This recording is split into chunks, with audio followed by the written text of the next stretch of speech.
This one was fun. Dude, Too Dead to Die. Let's get into it, comic fam. This is so dope. We have Marc Guggenheim here. Let's do it. Correct. We have Marc Guggenheim writing this original graphic novel. Howard Chaykin is on the artwork, too. It fits the vibe very well, too. Howard Chaykin is a perfect fit for this. Howard Chaykin, dude, been in the industry forever. Dude did Star Wars, man. Like, he's been around for a minute. And this right here is kind of a first look. This was sent in an email that specifically said, outside of like friends and family, this is the first time I'm sending this out. Correct. Yes, I was the first person to read this book who was not like a friend of Marc Guggenheim's already. It's the first time I've gotten like a preview glimpse at a book in advance. So thank you for that opportunity, Marc. So I don't want to embarrass you too much, Ryan, but we're gonna get honest with the comic fam. We're getting honest with the comic fam. You're putting us back. Okay. I'm putting us back. All right, this is like now I'm nervous. Real talk, comic fam. So Fire Guy Ryan, you know, chatting up with Porn Sack, Pizza Show. Like, this dude's freaking dope. Friend of the show. You told me, yo, I got an email with a PDF from Marc Guggenheim's new book that's coming out in December. Correct. Right? And, you know, a request to read it, maybe chat about it on the mic if we want to. Sure. And I'm like, oh, Marc Guggenheim, that's dope. Like, he created the Arrowverse. By the way, yeah. Like low key, the one of the most successful things on the CW that kind of started the domino effect of quality superhero television happening, right? That's fair. Like, really, it was basically that in the Flash. Like, yeah, long term it changed, and now we have Disney Plus and we have before HBO. That? Was that Smallville? That's what were superhero TV shows before Arrow? Exactly. So you told me, hey, I got this PDF, and I thought, like, for one, I don't know what was going on in your mind, but dude, I told was so busy. a while ago. You want to know what's going on in my mind? I guess we were writing This is what was going on. I'm literally deep into this, trying to get ready for New York City Comic Con, and you tell me that we have this PDF. So when you said that we had this PDF, I'm thinking like, oh, publisher's looking for some help. Porn Sack's excited about it, which is why you would bring it to me. Because if Porn Sack says to check this out, I'm gonna check it out. You know, I'm a big fan. So that's all. I just had to hear Porn Sack. But I didn't realize that you were in talks with Marc Guggenheim. Yes. Yeah. Dude, you were talking via email to Marc Guggenheim. Yes. Just Comic fam, strange conversation with Fire Guy Ryan that all of a sudden it hit me. Hold up. You're talking to the dude who created the Arrowverse and who did the script for the Green Lantern. One of the writers on the Green Lantern movie back in the day. Yeah. So I gave him a little love for that since I'm a big Green Lantern fan. I'm like, wait a minute. Hold up. Right. Marc Guggenheim like literally emailed you, Ryan. You're like, yeah, I've been talking to him. Yeah. I'm like, but not Tom was a little confused. his assistant though. No, I don't think so. No, like someone from the publishing, right? His email said, thanks, Marc, at the end. It did. This dude sends me a copy and paste that, no, this is from Marc.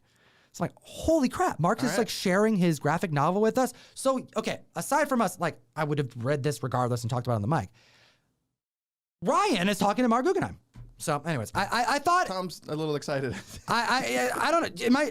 Are you understanding the excitement? It's a little strange. Yeah, it's different. This is a first for me. Guys, we have 50,000 subscribers on YouTube. Like, we're a tiny channel, okay? Yeah. So it felt exciting. So we got an advanced copy of this original graphic novel called Too Dead to Die. All right. So we got Howard Chaykin, but you know what else we have? We have like a almost 007 Not even secret. almost. It's straight up. This is if you want to read like a cool 007 series comic book that's not actually James Bond, then you got to check out Too Dead to Die. Well, what's dope about this is that he was in his prime as 007, but 007. Yeah, he's not literally. This is not actually James Bond. Yeah. No, as when he was a spy, when he was an agent, he was the best in his class, and this is actually taking place upwards of 30 years later, and he's got to get back into it. So he was at the peak of his spy game in like the early 90s. So there's occasional flashbacks throughout this to his glory days, but we are watching a kind of like a retired super spy kind of looking at the state of the world right now and just going like, oh, cool. This is all, look at all this terrible stuff you can see right here on the news. I guess I really didn't do much with all my cool spy work. He says, didn't move the world an inch, did you, pal? Yeah, so he thought that he was doing a lot, and he thought that he was living a life that was worth living because, he was wealthy. He was taking care of, he's not just taking care of things for himself, but his country and feeling like he was making a difference. However, he would slowly realize as he's aging up that he's living a life that's kind of alone. Yes. And one that then eventually catches up with him that brings him back in. So yeah, we just grabbed some screenshots from the inside of this book to kind of show off Howard Chaykin's just varied artwork here. There's a lot of different stuff that he throws at you in this book. This right here, we're looking at a very crowded, like benefit gala kind of party with a big crowd of people, and they're all drawn really well. And I like the blur effect that you can see happening down there in the bottom right. Like the background is blurry. That's got to be a digital effect, but yeah, digital effects. And also Howard's really good at doing distinct faces. The crowd, yeah. Everybody looks really cool. unique. Everyone looks different. The designs of the characters, it's bright, it's clear. I like the buildings in that top panel too, like the establishing shot of the city. Just the movements, the action, like all of the layouts, it's dynamic and it's clear, which is very important in a book with a whole bunch of action and movements happening. And you got to be able to tell what the hell you're looking at. And I've honestly read some comics. I don't know what I'm reading, and there's few things more frustrating than being unable to tell what you're reading. Oh yeah, it's actually one of the things that remove you from the story the fastest is when you're like having to reread it because you're saying, wait, who just said that? Right? What happened on the last page? How do I read this? Didn't feel that once when going through this. And on the contrary, it read so quick and curious. This is something that we've begun to see take place in the marketplace. There's a wider conversation to be had here, I think. This is not being, at least as far as I know, not being released as single issue comics. And there are a handful of writers who have chosen to go the graphic novel route. And when you consider how much it costs to make a single comic, you're paying by the page. You're thinking of the writer's time. Then you have the letterers, and you have the editors, and you have the inkers. Sometimes I'm imagining Howard, I don't know if Howard did the I'm not 100% sure. But these are multiple positions, and whether it is the same person or not, just add to their value they're bringing to the comic, and that's just more expensive. Like, it's not easy to bring an entire story to press, let alone if you're not bringing it over time. Letting it build. And letting it build. Right. Similar to like in issues 1 through 5 that you would traditionally see. This right here is just like, here's the story. They're going for it. Here's the whole story. It's Get like the whole thing. Like Reckless is the closest thing that comes to mind. I thought about Reckless multiple times while I was reading this. A great noir detective crime series by Brubaker and Sean Phillips.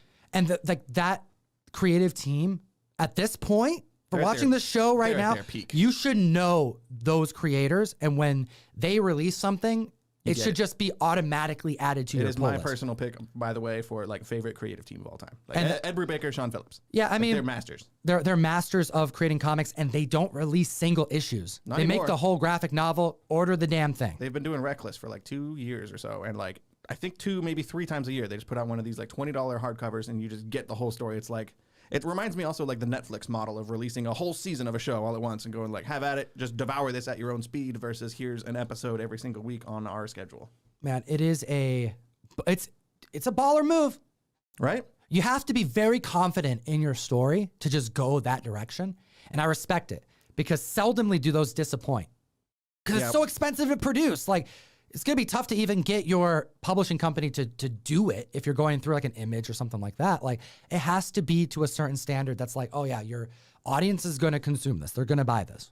Sure, and there's a word of mouth factor that comes into play too. If there's no time for the series to gain a following over time, it's just a one-shot graphic novel coming out. Here you go. Different kind of ball game there, but it is in the current previous catalog. I think it comes out in mid-December. It comes out mid-December, and take a look at this. I actually brought up the previews page for you. And the cover's by Dave Johnson, also, by the way. Boom. Who did all the covers for 100 Bullets and a lot of criminal stuff. Really, really cool artwork on the cover there. $20, full story, full stop. Actually, the other night, I never saw the newest James Bond movie, and I put that on Amazon Prime the other day, and I couldn't finish it. I don't know if you're a James Bond kid, but I could not finish that movie. I mean, the closest thing to it being a James Bond kid is like just playing 007. And right. I watched a few of the movies back in the day, but I'll tell you, I'm reading the 007 the current comic on Dynamite. I'm enjoying it. It's fun too. That's also good. Really good. So I've kind of been primed up a little bit. Do you want to take over this? Yeah, we got written by Marc Guggenheim, art by Howard Chaykin, cover art Dave Johnson. So that's all the creators on here. Writer-artist team Guggenheim and Chaykin reunites for an all-new original that brings classic spy novels to the modern world. In the 1980s, Simon Cross was America's top super spy. Today, his past has come back to haunt him, forcing him out of retirement for one final adventure. Comes out December 14th. It didn't feel final though. There's gonna be another one. Oh, That's the they'll vibe definitely I be got. Like just like Reckless, I feel like where you're gonna get just a book every few months, hopefully. You know, it's cool. I need there's a weird secret agent spy shaped hole in my pull list that I didn't even really realize was there.